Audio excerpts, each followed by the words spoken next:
سومناتھ کا مندر اتنا بڑا تھا کہ ہندوؤں کے سب راجا اس کے لیے اپنی جاگیریں وقف کر دیتے تھے۔ سومناتھ کے مندر کی خدمت کے لیے اکثر راجاؤں نے تو اپنی بیٹیوں کو خدمت کے لیے وقف کر دیا، جو کہ ساری عمر کنواری رہتی اور انہیں دیو داسی کہا جاتا تھا۔ سومناتھ کے مندر میں ہر وقت 2000 برہمن پوجا پاٹ کرنے کے لیے حاضر ہوتے اور 500 گانا بجانے والی خوبصورت حسین عورتیں ہوتی اور 300 ملازم ہوا کرتے تھے۔ سلطان محمود غزنوی نے سومناتھ کے مندر کو گرانے کا عزم کیا اور اس میں کامیاب ہو گئے۔ سومناتھ کے مندر کی چھت 56 ستونوں پر قائم تھی۔ وہاں پر مصنوعی یا سورج کی روشنی کا بندوبست بالکل بھی نہیں تھا۔ ہال کے اندر سورج کی روشنی تو دور کی بات ہے، کوئی بھی روشنی اندر داخل نہیں ہو سکتی تھی، تو پھر انہوں نے روشنی کا انتظام کس طرح کیا؟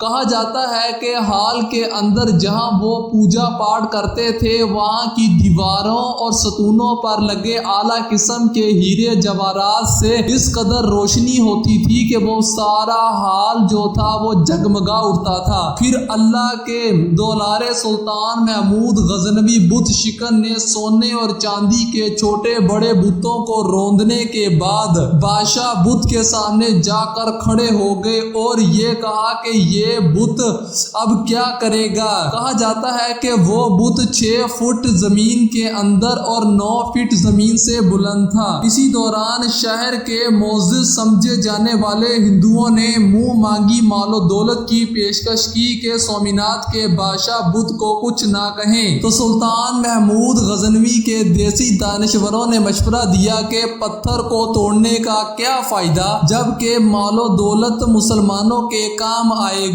سلطان محمود غزنوی نے جب یہ بات سنی تو کچھ دیر خاموش رہے اور دیسی دانشوروں کی بات سن کر انہوں نے کہا کہ اگر میں نے تمہاری بات مان لی تو دنیا اور تاریخ مجھے بت فروش کہے گی، جبکہ میری چاہت یہ ہے کہ دنیا اور آخرت میں مجھے محمود بت شکن کے نام سے پکارا جائے۔ یہ کہتے ہی محمود نے بت شکن کی توحیدی غیرت جوش میں آئی اور ہاتھ میں پکڑا ہوا ہتھوڑا سومناتھ کے مندر کے سب سے بڑے بت کو دے مارا اور اس کا سر ٹوٹ کر گر گیا۔ پھر سلطان نے حکم دیا کہ اس کے 2 ٹکڑے کر دیے جائیں۔ جب اس کے 2 ٹکڑے کیے تو اس کے پیٹ سے اس قدر قیمتی بے شمار ہیرے جواہرات موتی نکلے جو ہندو معززین اور راجاؤں کی پیشکش سے 100 گنا زیادہ تھے۔ محمود غزنوی نے وہ بھی بت توڑا تھا جو فتح مکہ سے ایک رات قبل بنو امیہ کے سردار نے خانہ کعبہ سے ٹرانسفر کروایا تھا کہ اسے سنبھال کے رکھنا، ہم لینے آئیں گے۔ وہ تو نہ آ سکے لیکن بنو ہاشم سے محمود غزنوی ضرور پہنچ گیا۔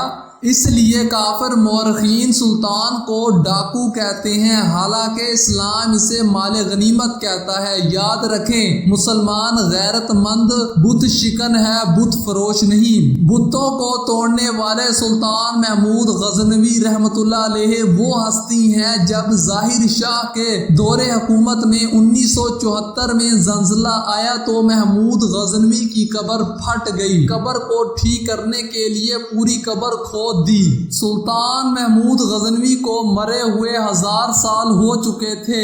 ان کی قبر میں عجیب منظر تھا، آپ کا کفن تک میلا نہیں ہوا تھا۔ 1000 سال بعد بھی اس کا کفن ویسے کا ویسا ہی تھا جیسے پہلے ہوا کرتا تھا۔